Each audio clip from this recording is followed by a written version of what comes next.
Welcome back to Creativity GGG, the podcast where Chris insists that making an interstellar audio drama is a perfectly rational use of his time. Today's topic?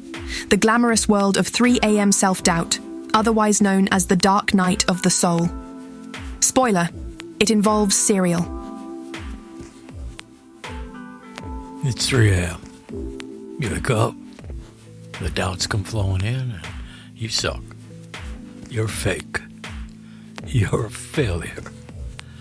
If you're an artist, a writer, a songwriter, a pianist, a poet, a performer, you faced this mess at midnight, at 3 a.m.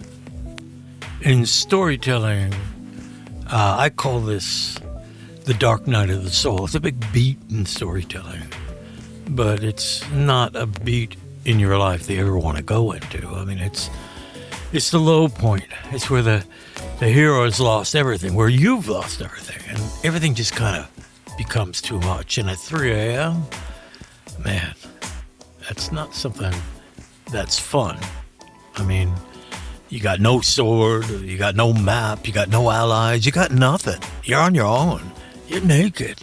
You're naked in front of the worst person on the planet to be naked in front of. Yourself. Just the fear that maybe this was all a mistake. I mean, gosh, I should have said that, right? Or, oh man, I wish I had said this. Or, wow, what was I thinking to do that? I mean, oh my gosh, it's tough. And the older you get, the more deep the dark night of the soul becomes.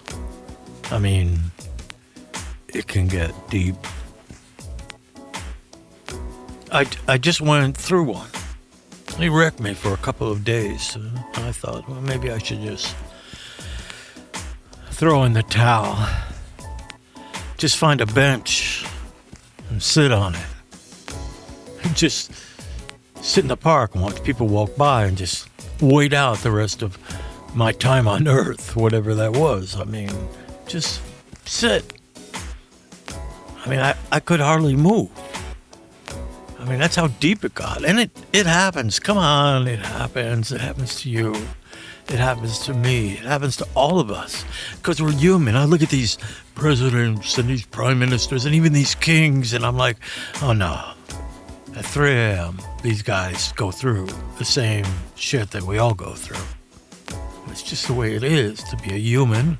And I don't think you get out of humanness without a whole series of dark nights of the soul.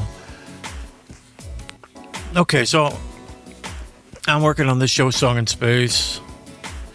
You know, and a lot of my Creativity GG podcasts are about the process. You know, it's the show we're building here at Studio GG. And song goes through it too in the story. Almost every episode, our young violinist, the heart of our story, faces her own dark night. I mean, why not? That's kind of like the journey we take.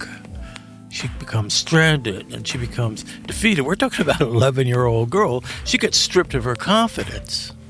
Because when you're an artist, that's what it's all about. It's like you are putting yourself out there. I don't care if you're 11, and I don't care if you're 1100. Her bow is broken, her music is gone, and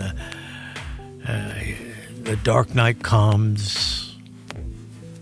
In stories, it comes right before the transformation, but in the middle of the dark night, it doesn't feel like there's transformation. It feels like there's just end hopelessness, drowning. I mean, it's tough.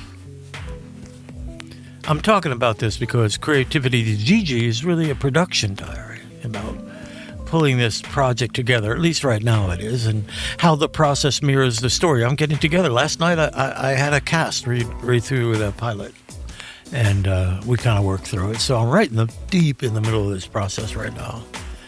And what I wrestle with at 3 a.m. is the same thing Song wrestles with on her spaceship. The belief that it's over. the belief that she's not enough, that the song is gone. That's what I feel like, the song is gone. Why am I doing this? Why don't I just go sit on a beach? I mean, I've lived a long life. How long do I have to keep living? What's the point? I mean, these are the things you get to when you're an artist. And if you don't think you're going to get to it, I got bad news for you. You are going to get to it. And the thing that really separates out successful artists from artists that are a little less successful is their willingness to face it down, this dark night of the soul, to face down the doubt and get to this place, which is, fuck it. This is what I'm meant to do. Because expressing your art is expressing your truth. And if your truth is dark, then that's the truth you express. That's how you kind of judge it all, right? I mean, you look at art and you're like, is that true? Is that speaking to me? Am I speaking the truth? In Song and Space, it's like, am I playing true music?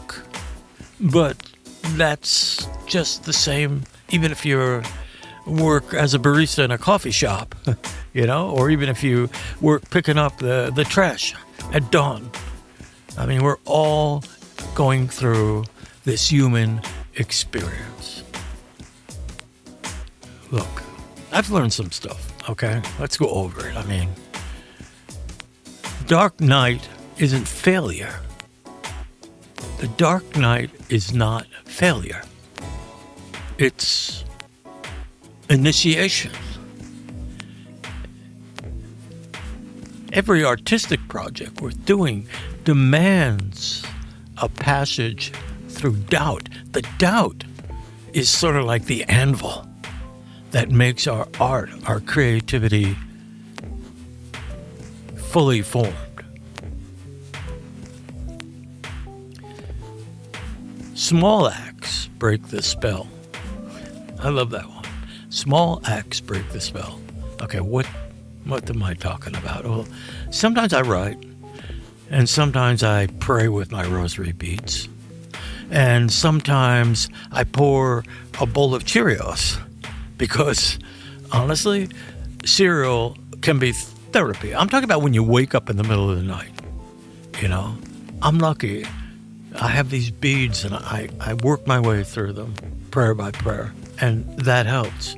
But my brother, my dear, beautiful brother who passed away so many years ago now, he used to tell me that when he had dark nights of the soul, he would go to the kitchen and he would eat a bowl of Cheerios, and that kind of helped him. That kind of put him back to sleep. Okay, there you go. You have the two dichotomy of me and my brother, my spiritual brother, my brother, birthday twin, Ned. He would get a bowl of Cheerios. I pray with my rosary beads. So it's rosary beads or Cheerios, your choice. Whatever therapy works. And transformation follows the breaking. Transformation follows the breaking.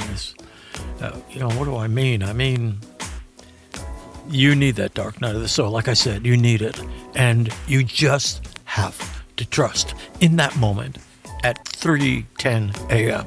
when the world is so quiet, and you look out your window and the streets are quiet, and you open your window and you can't hear anything but the hum that never seems to go away in a city.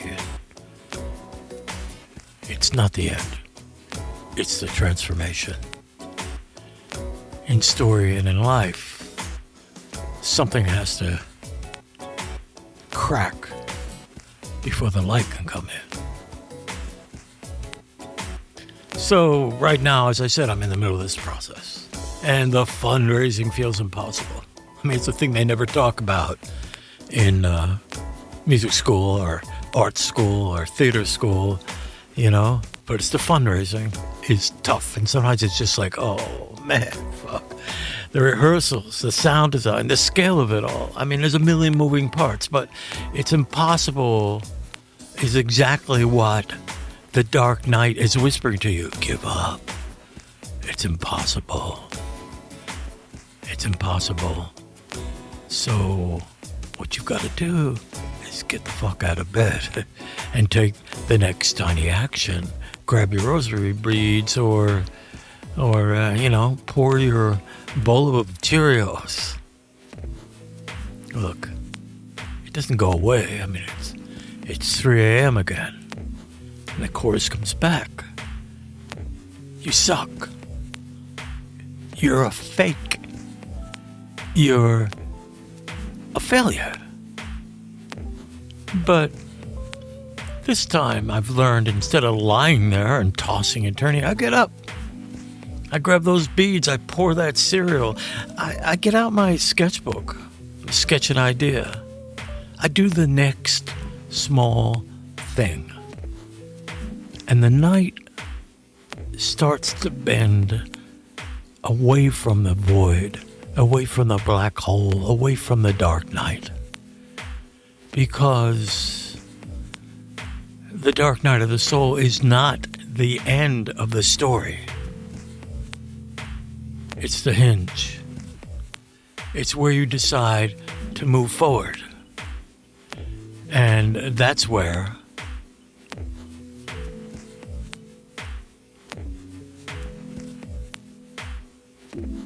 the real music begins. So there you have it. At 3 a.m., Chris finds enlightenment in Cheerios and rosary beads, and somehow still believes producing Song in Space is a good idea. That, my friends, is creativity, or madness, possibly both.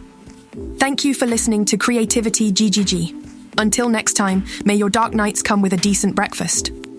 GGG.